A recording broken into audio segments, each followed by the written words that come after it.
अस्सलाम वालेकुम मेरी सहेलियों, कैसी हैं आप? उम्मीद करती हूँ खैरियत से होंगी। जी, मैं हूँ अनीसा, एक और सीख के साथ।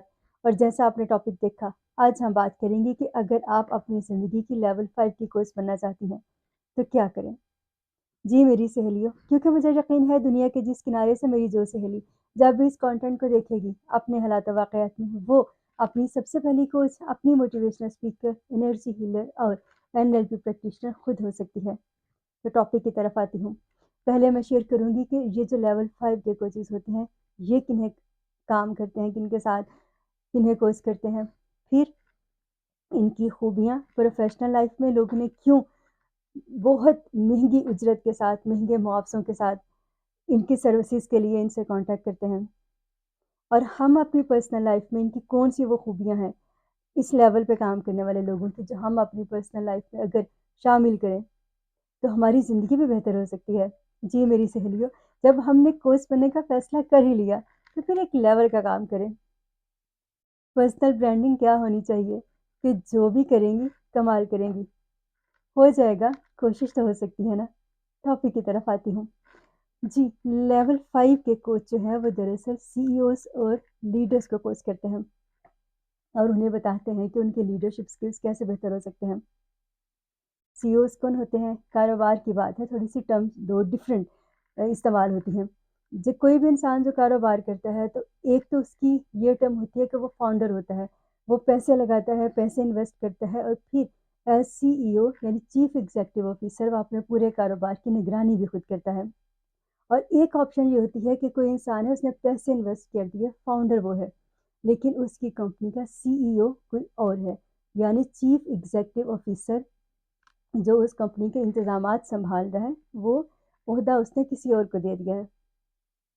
और मज़े की बात यहाँ पे ये होती है कि अक्सर जो फाउंडर अक्सर क्या बल्कि हकीकत में अगर हम प्रैक्टिकल लाइफ़ में देखें, तो वो फ़ाइनेंशियली अपने सीईओ पे ही डिपेंड कर रहा होता है। पैसे लगाने से, दुकान खोलने से तो कारोबार नहीं चलता ना। ऑफ़िस शुरू करने से, एस्टेब्लिश करने से सिर्फ़ कारोबार नहीं चलता। उसके लिए उसे चलाने वाले की स्किल चाहिए होते हैं।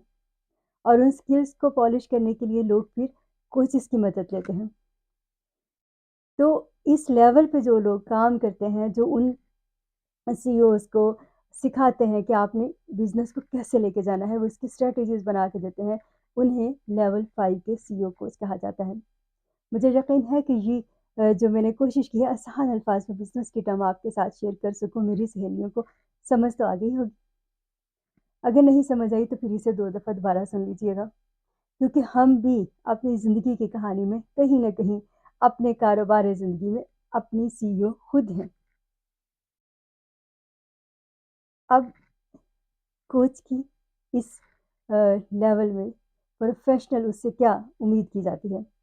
क्योंकि ये बहुत थोड़े से एक्सपेंसिव होते हैं, थोड़े से महँगे होते हैं। इनके सर्विस चार्जेज़ आम लोगों से ज़रा ज़्यादा होते हैं। लेकिन इनके कोर्सेज़ भी ऐसे ही होते हैं, सर्टिफ़िकेशंस भी ऐसी होती है और फिर उन्होंने कारोबार चलाने सिखाने हैं। तो खूबियाँ भी उतनी ज़्यादा होंगी। कुछ प्रोफ़ेशनल इनकी स्ट्रेंथ्स की बात कर लेते हैं, तो उसमें कहा जाता है कि इनके स्किल्स में ये बहुत अ, एक तो ये कि जो भी इनकी फ़ील्ड होती है, जिस भी एरिया में ये जो इनकी सर्विसेज़ ये ऑफ़र करते हैं, ये इसमें बहुत डीप इनका नॉलेज होता है। मतलब अपनी फ़ील्ड के एक्सपर्ट लोग होते हैं। दूसरा इनकी इमोशनल इंटेलिजेंस बहुत ज़्यादा होती है। इनकी पब्लिक डीलिंग ज़्यादा होती है, इनके एक्सपीरियंस ज़्यादा होते हैं, तो ये एक स्ट्रैटेजी बना के देते हैं और इस स्ट्रैटेजी को लेके चलते हैं। कि किस तरह से देखिए अगर एक फाउंडर है उसने पैसे लगाए हैं फिर उसने अपने सीईओ को ट्रेन करने के लिए किसी कोच की मदद लेनी है तो उस इंसान के लाइफ स्किल्स इतने तो होंगे ना तभी तो वो सर्विस चार्जेस जो है वो इतने ज़्यादा भारी भरकम पे करेंगे। तो यहाँ पे वो जितना पैसा इन्वेस्ट करेंगे फाउंडर यहाँ पे अपने सीईओ को ट्रेनिंग कराने के लिए या कोचेस की सर्विसेज लेने के लिए वो उतना उन्होंने उसको बिजनेस ऑफ मेकिंग मनी। जी, टॉपिक की तरफ आती हूँ तो एक हमने ये बात सीख ली कि वो अपने काम में बहुत माहिर होते हैं। दूसरा उनकी इमोशनल स्ट्रैटेजीज़ जो है वो बहुत स्ट्रॉन्ग होती हैं। वो समझते हैं और फिर वो रिज़ल्ट ओरिएंटेड होते हैं कि वो फाउंडर को ये सिर्फ़ क्लेम नहीं कर रहे होते बल्कि वो ज़िम्मेदारी लेते हैं और फिर वो रिज़ल्ट जो हैं वो उनकी कंपनी में नज़र आते हैं क्योंकि वो सीईओ को इस तरह से ट्रेन करते हैं। یہ تو ہوگی پروفیشنل لائف. پھر ان سے پرسنل جو ان کی کریکٹرسٹکس ہیں، کچھ خوبیاں ہیں، اسکلس ہوتے ہیں نا، لائف اسکلس. تو کچھ یہ بھی کیا کہا جاتا ہے کہ جو بھی انسان لیول 5 کا کوچ ہوگا تو اس میں یہ چیزیں ضرور ہوں گی، کچھ نہ کچھ خوبیاں ضرور ہوں گی، کچھ سوشل اسکلس ضرور ہوں گے، کچھ اس کی ذات کے ہنر ضرور ہوں گے. ایسے تو انسان یہاں تک نہیں پہنچتا نا. تو کہا جاتا ہے سب سے پہلے یہ کہ وہ ایمپتھی اور ایموشنل انٹیلیجنس کو لے کے چلتے ہیں. لوگوں سے ملنا ہوتا ہے ہمدردی کے ساتھ. ان کی جو ایموشنل انٹیلیجنس ہے وہ یہاں پہ بہت زیادہ کام کرتی ہے. اور ہمارا اس کانٹینٹ کا مقصد ہی یہ ہے کہ ہم نے اپنی ایموشنل ہیلتھ کی ذمہ داری لینی ہے. پھر ان کی کلچرل انٹیلیجنس بھی بہت زیادہ ہوتی ہے، کیونکہ انہوں نے مختلف جو بھی بزنس ہوتے ہیں مختلف جگہوں پہ ہوتے ہیں، ان کے لوگوں کا رہن سہن کیا ہے اس کے حساب سے لے کے اسٹریٹجی بنا کے دینی ہوتی ہے. تو ان کی سوشل اور کلچرل انٹیلیجنس بہت اچھی ہوتی ہے. اور ایموشنل انٹیلیجنس میں جو زیادہ چیز خاص طور پہ جس کے لیے لوگ ماہر ہو جاتے ہیں، جو ہم نے اپنی زندگی میں شامل کرنی ہے، وہ ہے کہ کسی بھی کمپلیکس ایموشن کو کیسے ڈیل کرنا ہے. کمپلیکس ایموشنس کیسے ہوتے ہیں یہ بتاتی ہوں کہ ہمیں کبھی کبھار پتہ نہیں چلتا کسی بھی سچویشن میں غصہ ہے یا پیار ہے، ہنسی آ رہی ہے یا روؤں میں یہاں پہ. یہ کمپلیکس ایموشنس ہوتے ہیں، یہ دو لیئرس ایک دوسرے کے ساتھ جڑی ہوتی ہیں. تو یہ لوگ اس سوشل اسکل کے اور اس لائف اسکل کے ماہر ہوتے ہیں کہ وہ سمجھ پاتے ہیں کہ یہ غصہ ہے، ضد ہے، یا واقعی میں کوئی پیشن ہے. تو وہ لیئر ایموشنز جو ہے وہ اس کو انڈرسٹینڈ کرتے ہیں. یہ انٹیلیجنس میں ہی ایک ایریا ہے جسے سوشل کلچرل انٹیلیجنس کہتے ہیں. تو ان کی ایموشنل کے ساتھ یہ انٹیلیجنس بھی بہت زیادہ انہوں نے پالش کی ہوتی ہے، اس پہ کام کیا ہوتا ہے، ان کا ایکسپیرینس ہوتا ہے اس میں. اس کو اب ہم نے اپنی زندگی میں کیسے شامل کرنا ہے یہاں سے، کیونکہ جو ان کی ذاتی خوبیاں ہیں وہ ہم نے اپنی زندگی میں لے کے آنی ہے تاکہ ہم اپنی لائف کی سی ای او کو خود بن سکیں. تو دیکھیے ہماری زندگی میں ہم جہاں بھی رہتی ہیں، جس بھی ماحول میں جن بھی حالات و واقعات سے گزرتی ہیں، گرنا ہے تو اٹھنا کیسے ہے یہ فیصلہ ہم نے خود کرنا ہے. اپنے ایموشنس کو سمجھیں، اپنے کیلنڈر کو مارک کر لیں. جب آپ کو پتہ ہے کہ آپ کے ایموشنل اسٹارم آتے ہیں اس کو سمجھیں اور یہ ڈیسائیڈ کر لیں کہ اس آندھی کے گزرنے کے بعد میں نے اٹھنا ہے. پھر غصہ ہے، پیار ہے، نفرت ہے، ایموشنس کو سمجھنا شروع کریں. جی میری سہیلیوں، تو یہاں پہ ہم نے یہ چیز سمجھنی ہے. اور پھر سوشل کلچرل جو میں نے کہا یہاں پہ انٹیلیجنس کیا ہوتا ہے کہ ہمیں سے ہر انسان مختلف رہن سہن کا عادی ہوتا ہے. دو گھروں میں رہنے والے لوگ مختلف ہوتے ہیں، ملکوں میں رہنے والے لوگ مختلف ہوتے ہیں. اب جیسے میں اسلام آباد میں رہتی ہوں تو یہاں پہ پورے پاکستان سے لوگ رہتے ہیں. تو ہر انسان ایک ڈفرینٹ بیک گراؤنڈ سے آتا ہے، اس کے کلچر مختلف لے کے آتا ہے. پھر کچھ یہاں پہ جو غیر ملکی لوگ ہیں وہ ان سے بھی رابطہ ہوتا ہے. تو ہمیں پتہ چلتا ہے کہ ہر انسان اپنے وہ جو گھر کا کلچر ہے اس کو ساتھ لے کے چلتا ہے. تو ہم نے اس میں ایک باؤنڈری سیٹ کرنی ہوتی ہے، کہاں تک جانا ہے اور کہاں پہ خود کو روکنا ہے تاکہ ہم لوگوں کے ساتھ مل جل کے آگے بڑھتے جائیں. یہ چیز ہم نے اپنی زندگی میں ہم جہاں بھی رہتے ہیں ہم نے وہاں پہ سیکھنی ہے. سوشل انٹیلیجنس کو سمجھنا بہت ضروری ہے تاکہ ہم اپنی زندگی میں بہت ساری الجھنوں سے بچ سکیں. دوسری ان میں یہ خوبی ہوتی ہے کہ یہ اپنی اوتھینٹسٹی کے ساتھ، جو لوگ صحیح کا اپنے کام کے ماہر ہوتے ہیں وہ اوتھینٹسٹی کے ساتھ بڑھتے ہیں. ان کی ریپو بلڈنگ کی اسکل، یہ ریپو بلڈنگ کیا ہوتی ہے اس پہ میں نے ایک ویڈیو بنائی ہوئی ہے، آپ وہ بھی دیکھ سکتی ہیں. این ایل پی کے ماسٹر سمجھیے کہ آپ کی جو مائنڈ پروگرامنگ ہے اس کے وہ ماسٹر ہوتے ہیں. یہ ان کے لائف اسکلس کی ہم بات کریں، اسے ہم نے اپنی زندگی میں شامل کرنا ہے. اور ان کے نیٹ ورکنگ اسکل، لوگوں سے ملنے جلنے کا جو ہنر ہے. تو اب ہم بھی انسان ہیں، ہم نے بھی باؤنڈریز کے ساتھ انسانوں سے ملنا تو ہے، لیکن کس سے کس حد تک کہاں پہ ملنا ہے یہ فیصلہ ہم نے خود کرنا ہوتا ہے تاکہ کسی کے دائرے میں جائے نہ، اور اپنی مینٹل اور ایموشنل ہیلتھ کا خیال رکھتے ہوئے اپنے اس دائرے میں کسی کو آنے نہ دیں.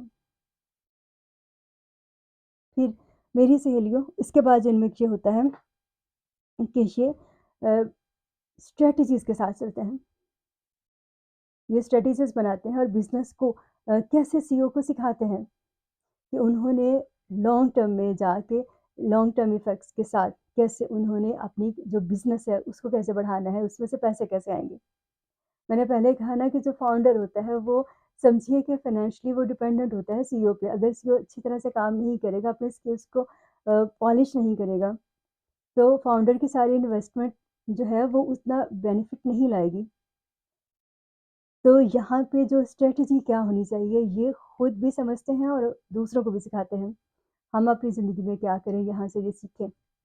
जो भी प्रॉब्लम हो, जो भी चैलेंजेस हों, स्ट्रैटेजी के साथ इमोशंस बहुत अच्छे होते हैं। कभी-कभार उसके बहाव में ज़रूर बहें, लेकिन फैसला कर लें कि कहाँ बहना है और कहाँ उठना है। अपने इमोशनल स्टॉर्म को सँभाल के उस दायरे से बाहर कैसे आना है। ये तल्ख़ हकीकत है, लेकिन यही सच है। ये इंसानों की जो ज़िंदगी है ना, उसका मेयार उनके अल्टीमेट नताइज से देखा जाता है और वो एक तरीके से आते हैं, वो सिर्फ़ जज़्बात के बहाव में बहने से नहीं आते। तो ये खूबी हमने अपने अंदर भी पैदा कर ली है, जो इन लोगों में होती है।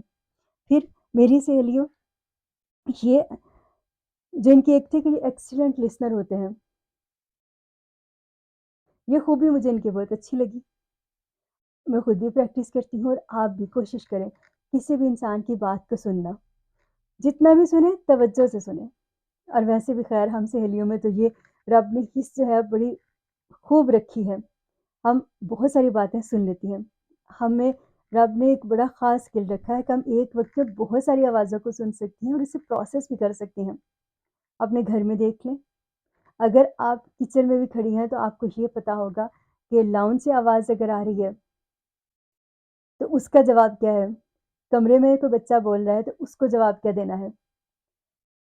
आपके किचन में प्रेशर कुकर की सीटी साथ चल रही है और बाहर दूध वाले के अगर अ, हॉर्न हुआ है, बेल हुई है, तो आपको पता है कि इस वक़्त ये बेल इसकी है।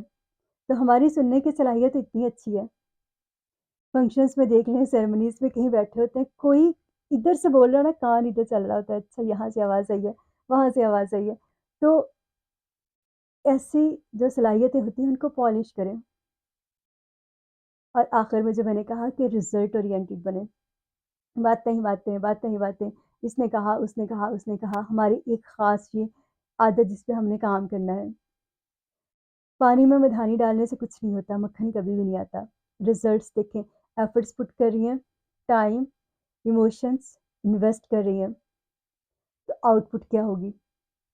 एक कोट पढ़ा था बहुत साल पहले मैंने और वो मुझे हमेशा बहुत मददगार होता है, बहुत सारी सिचुएशंस में आगे बढ़ने के लिए जब मैं खुद को याद कराती हूँ कि your merits are just by the results you produce, not by the efforts you put. जी, मेरी सहेलियों, आप देख लें, हमें कभी भी इस चीज़ पे नहीं जज किया जाता कि हमने कितनी कोशिश की। इस पे जज किया जाता है कि हमने नताइज क्या हम सामने लेके आए और लोग कामयाबी देखते हैं। खामोशी के साथ आपने जितनी कोशिश की है, उस पे कोई नहीं देखता। तो क्या करें? रिज़ल्ट ओरिएंटेड बनें। ज़िंदगी में कोई ख़्वाब देख रखा है, कोई गोल सेट किया है, कोई मिशन को, मकसद को, ज़िंदगी को पर्पस दिया है, तो फिर हर गुज़रते दिन के साथ सिर्फ़ 1% कोशिश करें और आपकी वो कोशिश किस रास्ते की तरफ होनी चाहिए, जिसमें रिज़ल्ट्स सामने आएँगे। हाँ, अगर आपको बज़ाहिर लगेगा कि वो रिज़ल्ट नहीं मिल रहे, जिसके लिए आप मुसलसल कोशिश कर रहे हैं, तो क्या करें? अपनी कोच खुद बनें।